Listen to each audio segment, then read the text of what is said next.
Pallavi lifestyle Marathi चॅनलमध्ये आपलं स्वागत आहे। तर मी आज तुमच्यासाठी घेऊन आले आहे मुलांची किंवा मुलींची उंची वाढवण्यासाठी मी इथे पावडर तयार केलेला आहे।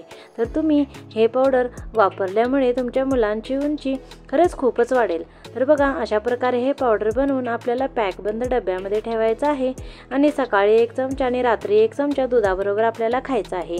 त्यासाठी मी घेतलेला आहे 50 ग्राम बडीशोप, 50 ग्राम मी घेतलेला आहे खडीसाखर, ही साखरेचे धागे असलेली खडीसाखर आहे। इथं मी 50 ग्राम बदाम घेतलेले आहेत आणि इथं मी 50 ग्राम तीळ घेतलेले आहेत। तर चला हे साईडला ठेवूयात। इथं मी मखाना घेतलेला आहे, हे सुद्धा मी 50 ग्राम घेतलेला आहे। हे सगळं जे प्रमाण आहे ते आपल्याला 50 ग्राम एवढंच घ्यायचं आहे। या पावडरचा खरोखरच खूपच छान असा उपयोग होतो। तर चला सगळ्यात पहिला आपण हे मखाने जे आहेत ते जराशे भाजून घेऊयात। मखाने जे असतात ते असे नरम असतात आणि मिक्सरला लवकर बारीक होत नाहीत। त्यासाठी आपल्याला हे जे मखाने आहेत ते भाजून घ्यायचे आहेत। तर जर मखाने तुमच्याकडे क्रिस्पी असतील तर तुम्हाला भाजण्याची गरज नाही। तर बघा, हे असलेले मखाने असे आहेत, मऊ झालेले आहेत, त्यामुळे मी याला भाजून घेत आहे। जर तुमच्याकडे क्रिस्पी मखाने वगैरे असतील तर तुम्ही डायरेक्ट तेच वापरू शकता। तर चला याला छानसा असा आपण भाजून घेऊयात, म्हणजेच हे छानसे असे क्रिस्पी होतील।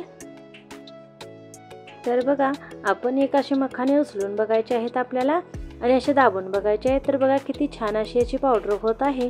तर यावरून समजायचं आहे की आपले मखाने भाजलेले आहेत। तर चला मखान्यांना आपण असंच ठेवूयात, हे थोडे थंड होऊन देऊयात। तोपर्यंत मी इथे घेतलेला आहे मिक्सरचा जार, यामध्ये हे बडीशोप आहेत ते घालून घ्या।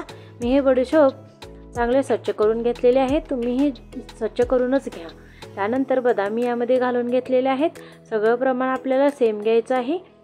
सगळ्यात पहिला तुम्ही काय करा, सगळं 50-50 ग्रॅमचं असं करून घ्या, म्हणजेच भरपूर अशी पावडर तयार होते। तर बघा, मी तीळही यामध्ये घालून घेतलेली आहे। आता मखाने जे आहेत तेही आपल्याला घालायचे आहेत। त्या अगोदर ही जी खडीसाखर आहे ती मी बारीक करून घेते। तर चला मखाने सुद्धा थंड करून घेऊयात आपण। आता हे जे पावडर आहे मी असं बनवून घेतलेलं आहे। तर बघा, अजून ओबडधोबड असं पावडर आहे हे। तर बघा, यामध्ये मी हे मखाने घालून घेते आणि याची आपल्याला पावडर बनवून घ्यायची आहे। आणि जी खडीसाखर आपण घेतलेली होती ती सुद्धा मी बारीक कुटून घेतलेली आहे। तर चला याचा असं मी पावडर बनवून घेतलेलं आहे। आता उरलेले सगळे जे मखाने आहेत तेही मी अशा प्रकारे यामध्ये घालत आहे। पल्लवी लाईफस्टाईल मराठी चॅनलला तुम्ही अजून सबस्क्राईब केलं नसेल तर प्लीज लाईक करा, शेअर करा आणि सबस्क्राईब तर कराच करा। तर बघा, ही पावडर अशी छानशी बनलेली आहे। आता चला यामध्ये मी ही साखरसुद्धा घालून घेत आहे। तर मिक्सरच्या जारमध्ये मोठे खडे लवकर बारीक होत नाही, त्यामुळे मी असे कट करून घेतले होते, म्हणजेच बारीक करून घेतले होते। तर बघा, अशा प्रकारे हे पावडर तयार झालेली आहे। ही पावडर आपल्याला 1 चमचा सकाळी आणि 1 चमचा संध्याकाळी दुधाबरोबर घ्यायची आहे। तर मी पावडर खाऊन वरून दूधसुद्धा मुलांना देऊ शकता किंवा दुधामध्ये मिक्स करून सुद्धा देऊ शकता। तर याचा रिझल्ट तुम्हाला 40 ते 45 दिवसानंतर लगेच मिळतो। तर तुम्हीही ही अशी पावडर बनवा आणि मुलांना जरूर खायला द्या आणि माझ्या चॅनलला लाईक, शेअर, सबस्क्राईब करायला विसरू नका आणि हे तुमच्या फ्रेंड्समध्ये रेसिपी जरूर शेअर करा।